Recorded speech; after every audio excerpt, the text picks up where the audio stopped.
எல்லாருக்கும் வணக்கம். Blue star படம் இதோட பயணம் எனக்கு வந்து ஜனவரி 2022 தொடங்கிச்சு. எப்படின்னா, நான் ஒரு ஒரு ஏரியாவில் இருந்தேன். ஜெயக்குமார் வந்து எனக்கு ஸ்கிரிப்ட் அமைச்சிருந்தாரு, டைரக்டர்.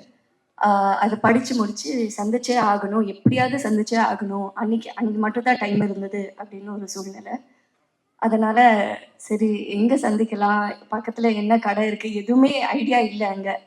ஸோ நான் என்னோட என்ஃபீல்டை எடுத்து ஜெயக்குமார் சார் வந்து நடு ரோட்டில் வெயிட் பண்ணிட்டு இருந்தார். எனக்கு என்னோட பைக் எடுத்து நான் அவரை போய் பிக்கப் பண்ணி நாங்கள் 2 பேரும் ஒரு 15 நிமிஷம் பயணம் பக்கத்தில் இருந்து டீ கடை, காஃபி ஷாப் ஏதாவது இருக்கா அப்படின்னு தேடி போய் உட்காந்து படத்தை பற்றி பேசணும்.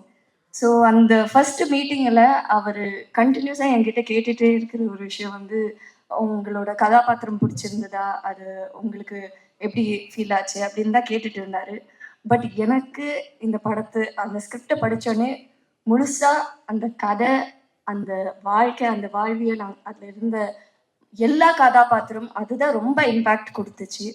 அந்த படத்தில் வந்து ஸ்போர்ட்ஸ் வந்து ஒரு ஒரு இம்பார்ட்டண்ட்டான ஒரு ஃபேக்டர், கிரிக்கெட்டுன்றது. இன்னைக்கு என்னன்னா, ஏதாவது ஒரு விஷயத்தில் இப்போ இந்த ட்ரெய்லர் எடுத்தாலே வச்சுக்கோங்களேன், நிறைய பேர் ஃபஸ்ட்டு சொன்னதே வந்து இது நான் இங்கே சொல்லியே தான் ஆகணும்.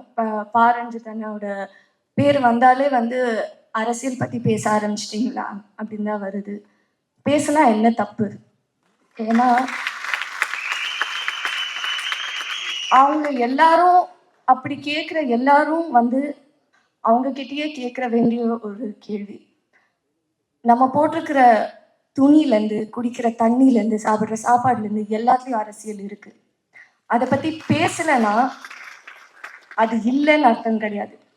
அதை பற்றி நீங்கள் இக்னோர் பண்ணுறீங்கன்னு தான் அர்த்தம். ஸோ அதனால இந்த படத்துலேயும் அரசியல் இருக்குங்க. நம்ம எடுக்கிற எல்லா படத்துலையும் அரசியல் இருக்குதா. அண்ட் ரஞ்சித் அண்ணா அவர் ப்ரொடியூஸ் பண்ணுற படம், அவர் டைரக்ட் பண்ணுற படத்தில் அவர் சொல்கிற விஷயங்கள் ரொம்ப முக்கியம். அந்த விதத்தில் எனக்கு என்னோட வாய்ஸ் நான் இந்த படத்தில் யூஸ் பண்ணுறது ரொம்ப பெருமையாக ஃபீல் பண்ணுறேன். அண்ட் அதுக்கு ஒரு பெரிய தேங்க்ஸ் டு அதியநாத்திரை. ஏன்னா முதல்ல அவரோட கதைக்கு தான் நான் போய் அவரை சந்தித்தேன். அப்புறம் அவர் சொன்னார், ஜெய் என்னோட தோழர் வந்து ஒரு படம் எடுக்கிறாரு அப்படின்னு சொல்லி நான் ஜெயக்குமாரை மீட் பண்ணேன். ஸோ கண்டிப்பாக இது ரொம்ப முக்கியமான ஒரு படம். தமிழ் பிரபா சொன்ன மாதிரி முக்கோணம், அரசியல், காதல் கலந்த எல்லா விதமான ஒரு விஷயம் இருக்குது. வாழ்வியல், ஒரு ஃபீல் குட் ஃபிலிம் எல்லாமே பார்க்கலாம் இந்த படத்தில், நீங்கள் ஃபீல் பண்ணலாம். இன்னைக்கு இந்த மியூசிக் ஆடியோ லான்ச் நடக்கிறது வந்து ஒரு முக்கியமான நாள் நான் ஃபீல் பண்ணுறேன். அறிவோட பாடல் வரிகளில் நம்ம படத்தில் வர அரக்கோணம் ஸ்டைலில் காலமேல காலை போடு ராமன குலமே, மேலே ஒரு காலை வரும் ஏழு ரத்னமே. நன்றி, வணக்கம்.